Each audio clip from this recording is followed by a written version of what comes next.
Muy bien, creo que ya estamos todos. Con Ana creo que ya tenemos a la totalidad de participantes dentro. Les comentaba porque sí sentí que iba a ser muy corto el tiempo de explicar esta parte. Les decía yo que vamos a encontrar las definiciones de estos tres elementos de universo, población y muestra, pero sí me interesaba un poquito más meterme en este aspecto de los tipos de muestras. Después de lo que son los conceptos de población, de universo, población y muestra, les comentaba yo que tenemos ahí en plataforma un video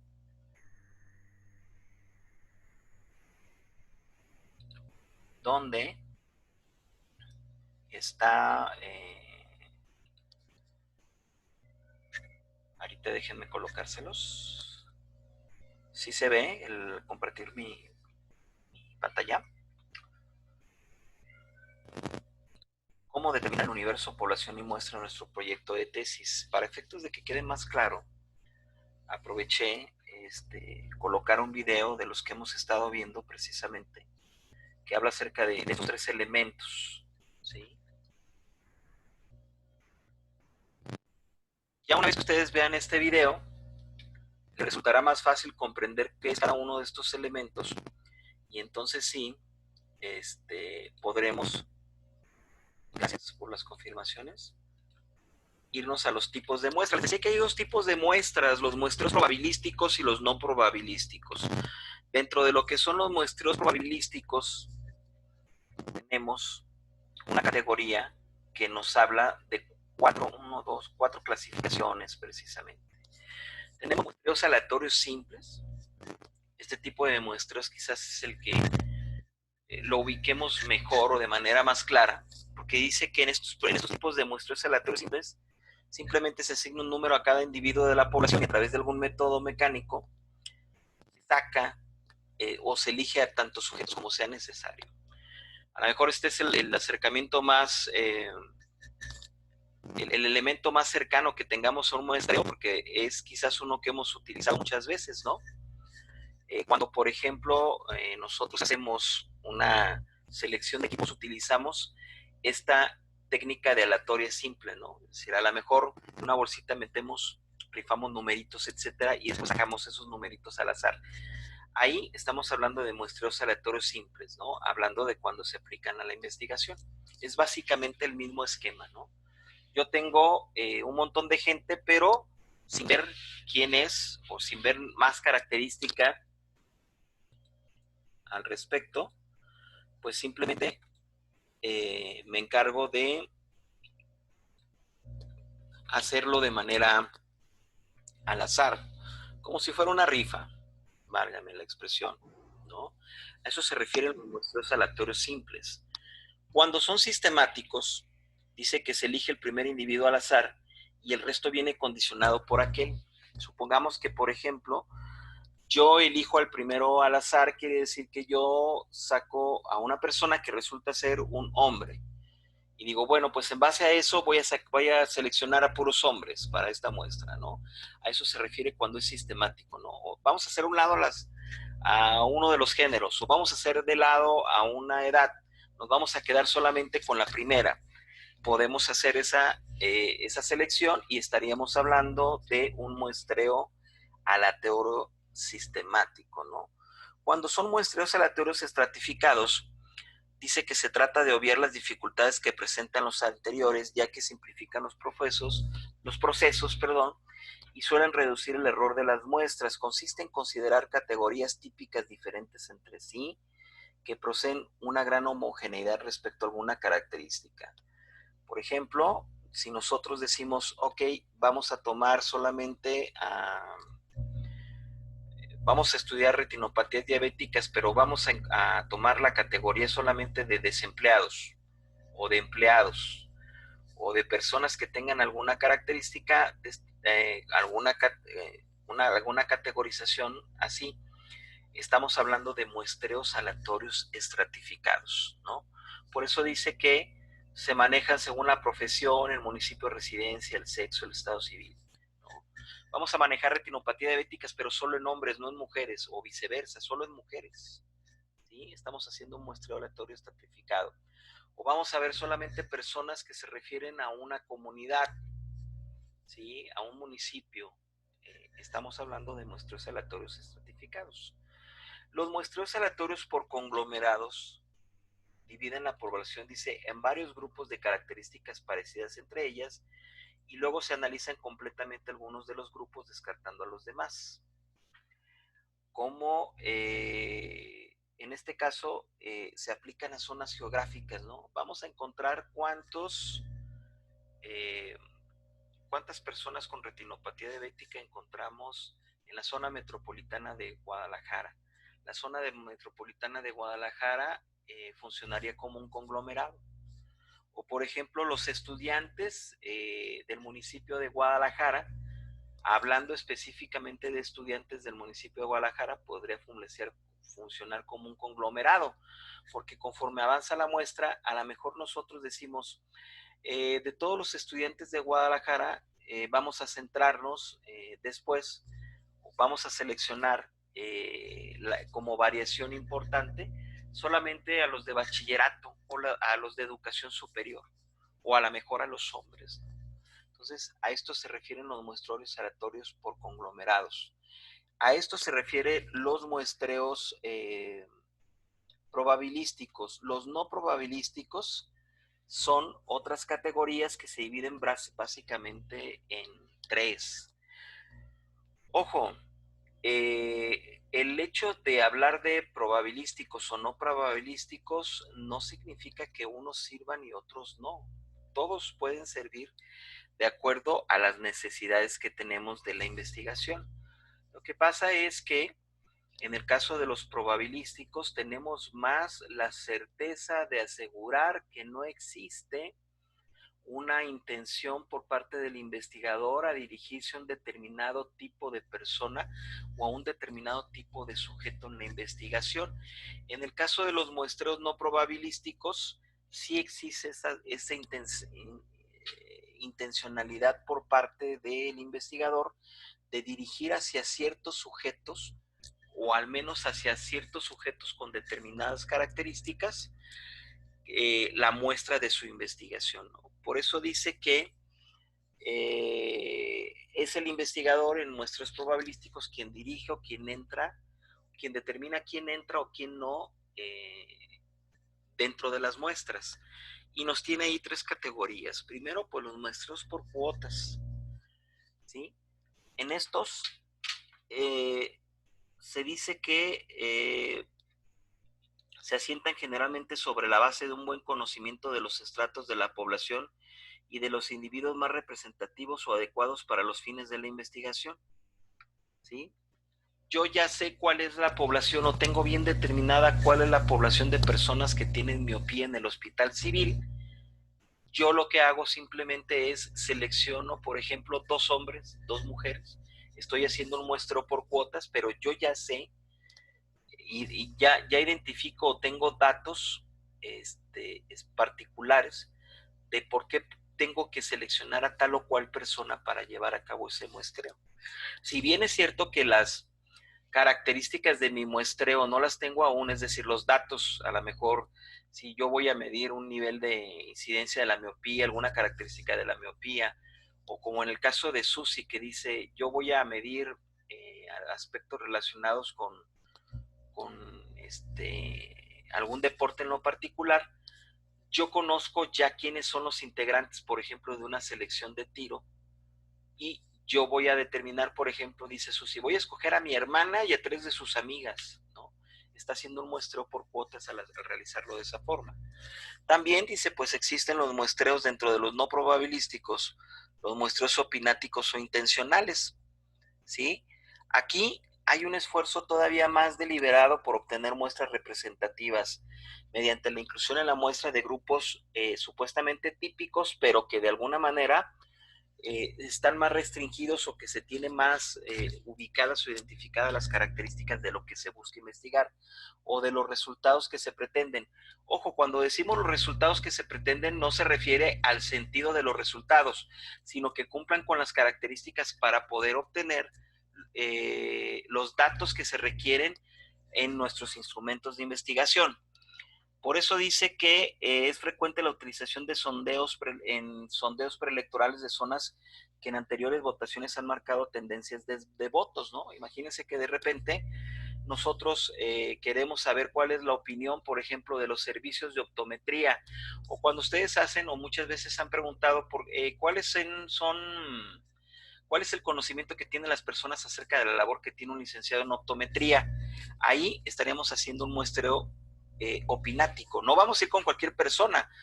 ¿Qué tipo de personas podríamos utilizar para un muestreo opinático? A ver, alguien aprovechando que tenemos habilitada esta sesión, alguien particípeme con el micrófono. ¿Qué tipo de personas podríamos manejar en un muestreo opinático?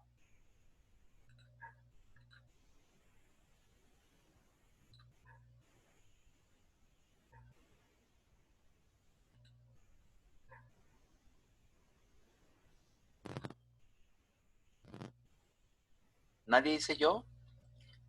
Entonces, lo hacemos por liberación de audio automático. A ver, Susi, ¿tú qué opinas? ¿Cuál sería un muestreo opinático? Hablando del tema que estamos planteando sobre la labor del licenciado en optometría.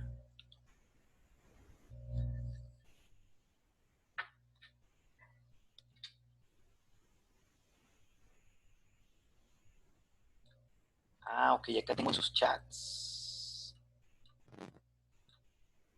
¿Por qué no puedes activar tu micrófono, Esther?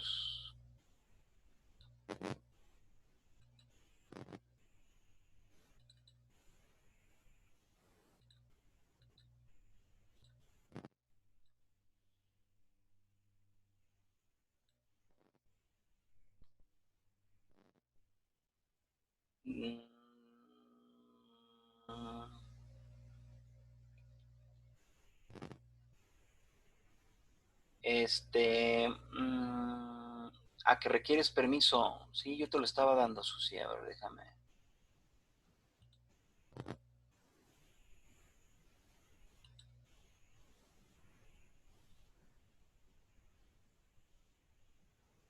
Ya.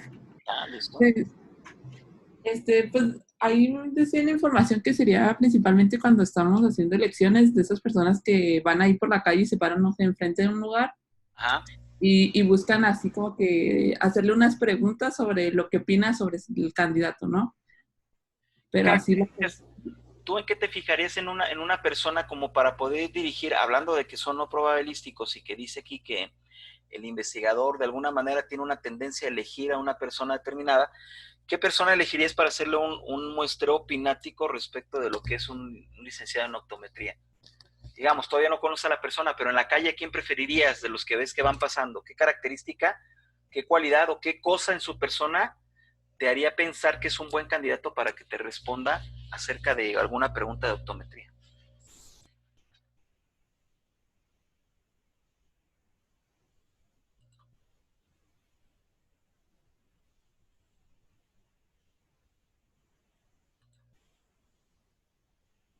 Pues principalmente a todos aquellos que utilizaran lentes. Dele exactamente, cuando O- nosotros hacemos una apreciación de ese tipo, a nosotros probablemente si vemos que pasa una persona que no usa lentes o a lo mejor un chico de secundaria que no utiliza lentes, pues, y aparte vemos que junto a él pasan 5 personas que sí los utilizan, probablemente estemos excluyendo al adolescente y nos vayamos por la gente que vemos que tiene lentes, ¿no? Entonces ahí ya estamos haciendo esa digamos, discriminación o esa, pues más, no para hablar de discriminación, más bien estamos haciendo selección donde estamos dirigiendo intencionalmente hacia muestras representativas, ¿no? En el caso, por ejemplo, de que nuestro tema sería la retinopatía diabética, pues hacemos la intencionalidad, la dirigimos a la mejor hacia personas que tengan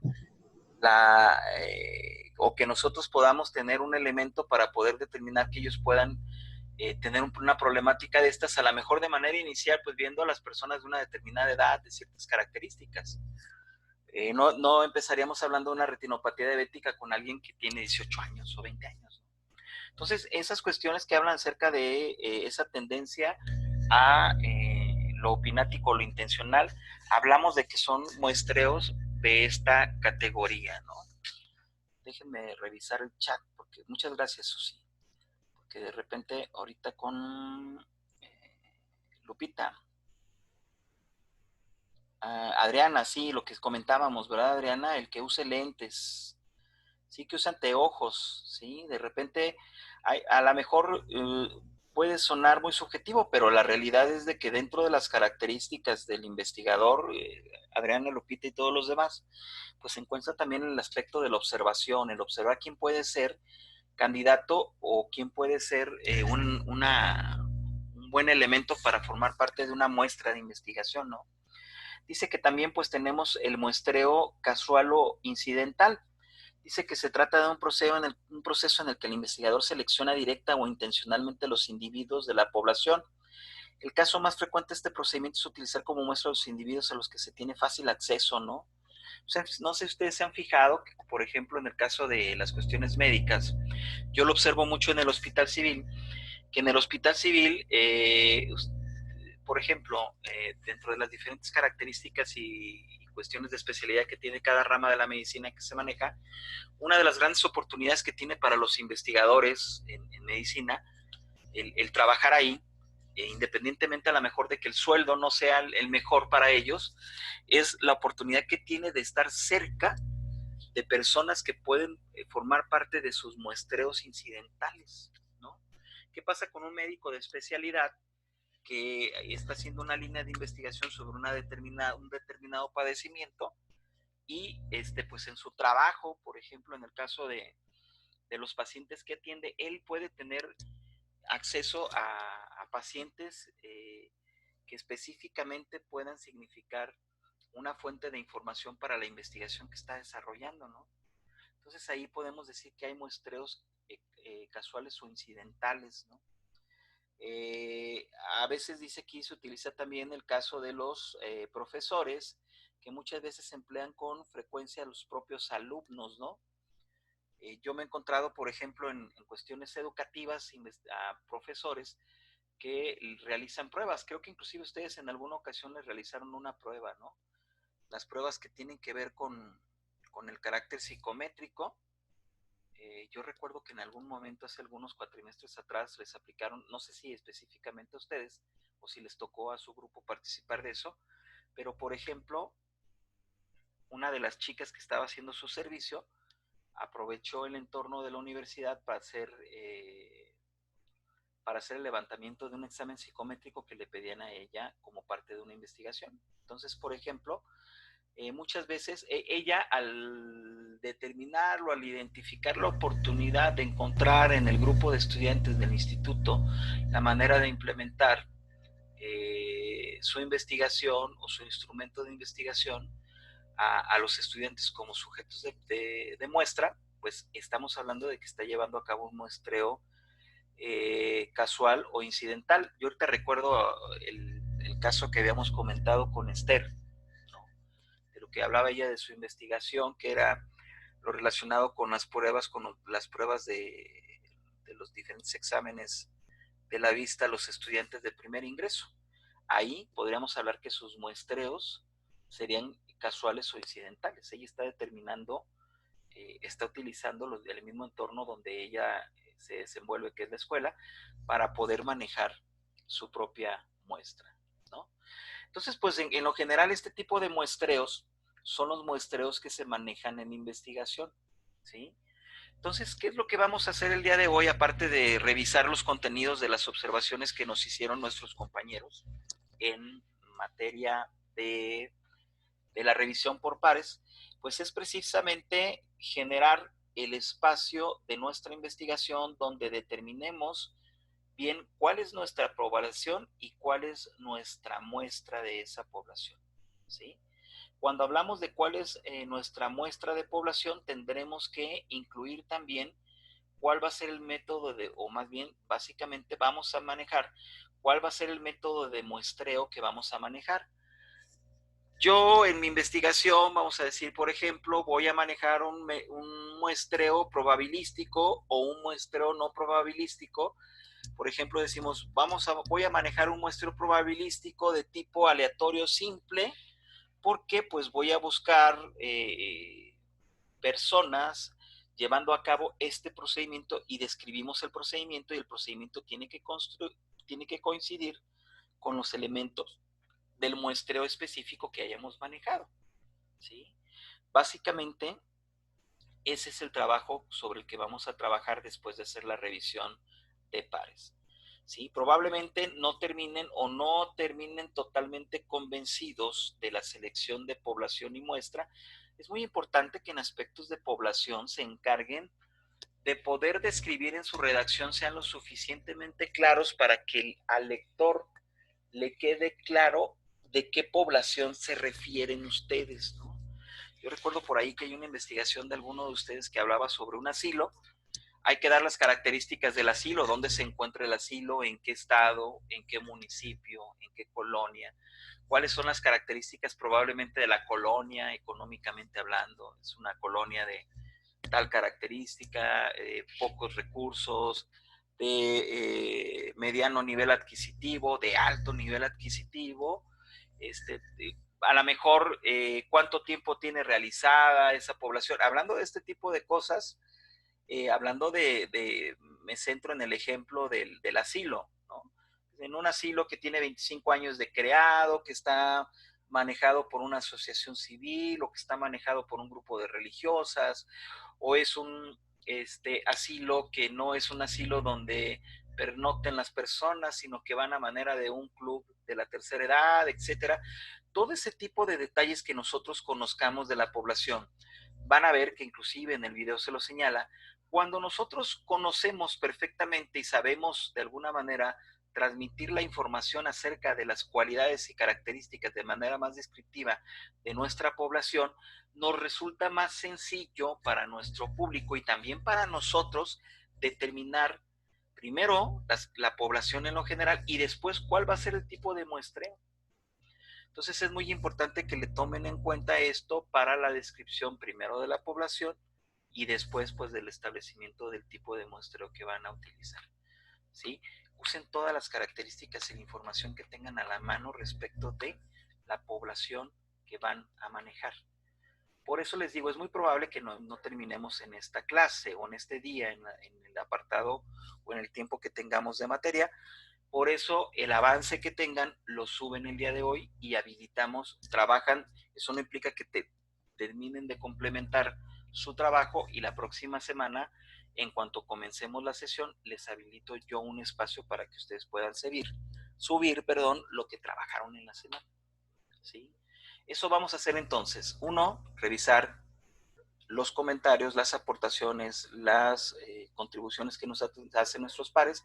Y dos, generar la población y el tipo de muestra que vamos a manejar ya en lo específico en nuestra investigación. ¿Sí? Vamos entonces a, no sé, alguna duda o algún comentario que tengan respecto de lo que estamos ahorita comentando. Chéquenlo por el chat o pueden levantar la mano también y les habilito el micrófono. Dice, en el opinático o intencional puede ser el caso de una clínica para dar una buena opinión de la misma. No, bueno, Alberto, una cosa, nada más hay que precisar. No nos vayamos en el sentido literal de las palabras, ¿eh? O sea, opinático sí se refiere a las cuestiones, pero no necesariamente se refiere solamente a cuestiones de opinión o a dar una buena opinión. Si tú hablas de dar una buena opinión, ya estamos hablando de manera sesgada, ¿no? Al menos desde el punto de vista de investigación científica, tendríamos que hablar desde un contexto de opinión en lo general. Ya el que sea buena o mala es precisamente lo que nos va a dar como resultado de la implementación del instrumento de nuestra investigación. Se toma una muestra de pacientes que salieron conformes con su tratamiento. Bueno, sí, si el objetivo de tu investigación, bueno, que en realidad no sería un objetivo ese de investigación, pero si tu propósito sería encontrar la parte positiva, utilizarías una muestra de esos pacientes. Si en realidad tú quieres conocer cuál es la opinión que tienen tus pacientes respecto de una determinada clínica, entonces haces un muestreo general, ¿no? hablando desde el punto de vista de investigación científica, recuerden que tenemos que guardar neutralidad respecto de los resultados. No vamos a buscar lo bueno solamente, o no vamos a buscar solamente lo malo. Vamos a buscar los datos que nos permitan conocer qué tan bueno, qué tan malo es para que nosotros tengamos un resultado que nos permita reflejar esa opinión, ¿no? Entonces, ahí se refiere a esto, ¿no? Muchas veces podemos conocer las tendencias. Más que hablar, Alberto, de una buena opinión, podemos decir, queremos conocer cuál es la opinión que tiene los pacientes respecto de la clínica, ¿no? Si nosotros decimos, los pacientes tienen, o partimos de la base de pensar o pretender pensar que tienen una buena opinión, pues probablemente ya empezamos con una opinión no neutral o una opinión sesgada. Si nosotros decimos que queremos conocer cuál es la opinión, entonces ya dejamos abierta esa probabilidad de poder recabar datos que exactamente, Alberto, como dices, puedo creer que la clínica tenga una buena opinión y quizás no la tengan como uno cree, ¿sí? Un elemento valioso de investigación sería precisamente, mediante el uso de una investigación, validar si efectivamente lo que está ocurriendo es como yo creo que es, ¿no? Muchas veces, fíjense que independientemente a lo mejor de la investigación, los muestreos, hablando desde un punto de vista estadístico, hablar de poblaciones y muestras, los muestreos, la implementación de muestras o la implementación de instrumentos cuantitativos que nos permitan medir este tipo de cosas nos va a servir mucho para poder comprender y desvelar, evidenciar una realidad que quizás desconocemos, ¿no? Entonces, bueno, vamos a hacer esas dos cosas. Respecto de lo que es determinar la muestra, hablando de manera cuantitativa, tenemos una herramienta dentro de nuestras herramientas de esta semana. Les había comentado, tenemos una herramienta que es precisamente la calculadora de muestra en línea, ¿sí? Ustedes dicen, bueno, pues ya hablamos de que la población es una cosa y de que la muestra es un trozo de esa población, pero ¿cómo sé yo cuál es el trozo específico de muestra, ya hablando en número de personas, que debo de tomar en cuenta para mi investigación? Les decía que actualmente pues ya hay más herramientas en línea, como es el caso de esta que les estoy enseñando y que tienen ustedes ahí la liga. Existen otras más. Si ustedes sienten más cómodos con utilizar cualquier otra, lo pueden hacer. Yo tengo esta de referencia porque me parece que tiene elementos interesantes. Primero, los niveles de confianza. Los niveles de confianza pues son precisamente los niveles que tiene nuestra investigación de confianza en relación muchas veces al número de personas que integran la población y la muestra. Entre más grande es la población, el nivel de confianza va a descender. Generalmente se considera que hasta un 5% de nivel de confianza puede estar variando. Por eso ustedes aquí ven que tiene un nivel de confianza 95 y 99. Si sus muestras son pequeñas, que de hecho pues prácticamente las muestras que estamos analizando nosotros, a menos que pretendan revisar una escuela grande y básicamente todos los alumnos de la escuela en un solo salón, estaríamos hablando que el nivel de confianza sería 99 y no 95. 95 es cuando ya manejamos cientos poblaciones con cientos de personas. Los márgenes de errores es un margen precisamente también proporcional que tiene que ver mucho con los aspectos que se van a manejar sobre, digamos, vamos a poner un ejemplo de qué puede significar un margen de error. Imagínense que ustedes lanzan una encuesta, digamos que su instrumento lo van a contestar en línea y les dicen, necesitamos que personas mayores de 60 años contesten esta encuesta. La primera pregunta es, ¿usted tiene algún problema de la vista? Y existen dos personas que te dicen que no, a pesar de que tú desde antemano dijiste que la encuesta trataba acerca de problemas de la vista, pues hubo de repente una persona distraída que se metió a contestarla, pero realmente él no tiene problemas de la vista. Ahí tenemos un margen de error. El margen de error tiene mucho que ver con el total de la población. Generalmente los márgenes de errores van del 1 también al 5%, ¿sí? Entonces, entre menor es el margen de error, mayor será la confiabilidad que va a representar nuestra muestra. Supongamos aquí que se maneja un mismo margen de error del 5%. Ahora vamos a la población. Entre más pequeña es la población, más cercano se encuentra el número de personas que la van a conformar. Hay mayor, digamos, similitud entre muestra y población. Si yo le doy aquí una población de 1000 personas, por ejemplo, y le digo que me calcule una muestra, van a ver que el cálculo de la muestra se refiere a un 40% de los 1000, es decir, 400, aquí como estamos manejándola. Pero si, por ejemplo, nosotros decimos que tenemos una población de 20 personas, que vamos a ver, van a ver que el tamaño de la muestra apenas llega a las 19, ¿sí?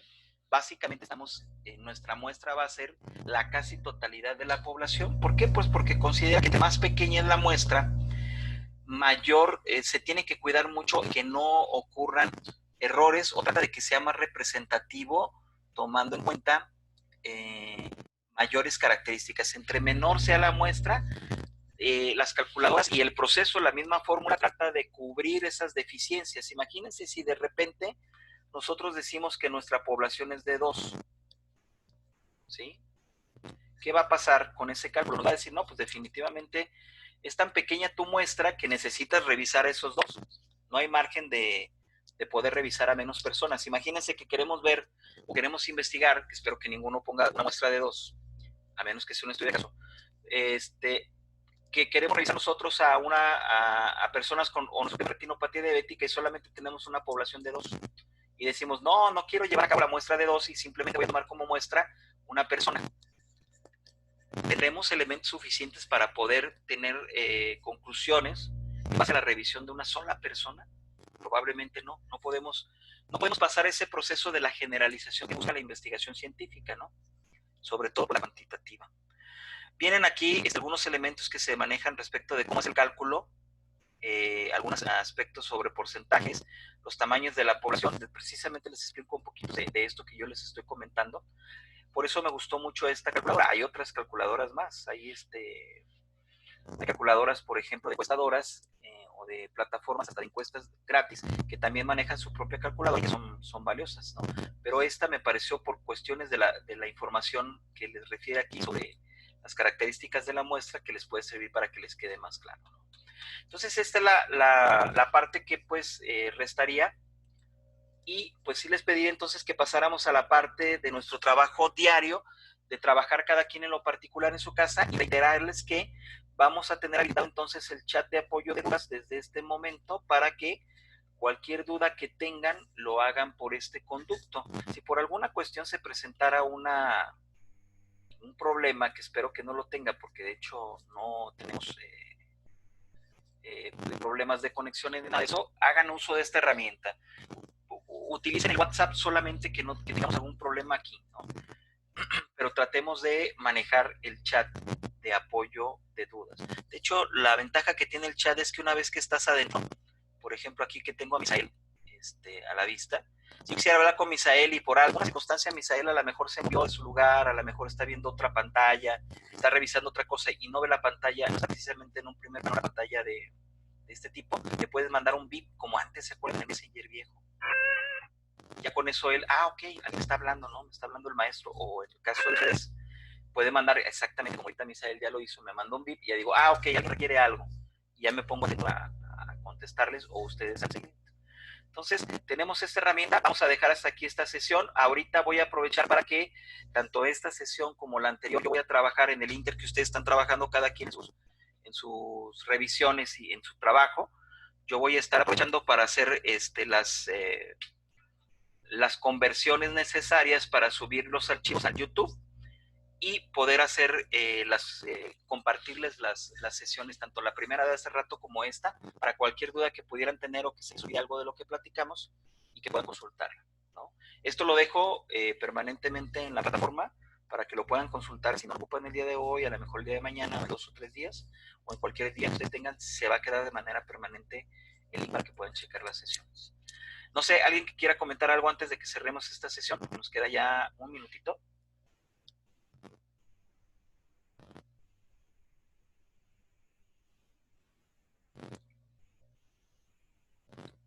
¿Alguien tenemos aquí? ¿Todo bien? ¿Muy bien? Entonces, cualquier cosa que comentemos lo podemos utilizar a través del chat de apoyo, ¿sale? Allá los espero por el chat de apoyo, estoy al pendiente y les doy el cierre, quizás también por un mensaje de allá del chat ahorita en el seguimiento que tengamos. Que tengan bonita mañana y por favor entonces aboquémonos a trabajar en lo que hemos señalado en esta sesión. Gracias y continuamos pendiente de manera remota por conducto del chat y por conducto del mensajero y también por el conducto del WhatsApp. Ahí estoy al pendiente, yo estoy aquí en la pantalla, no me alejo para cualquier cosa que requieran. ¿Sale? Hasta el ratito.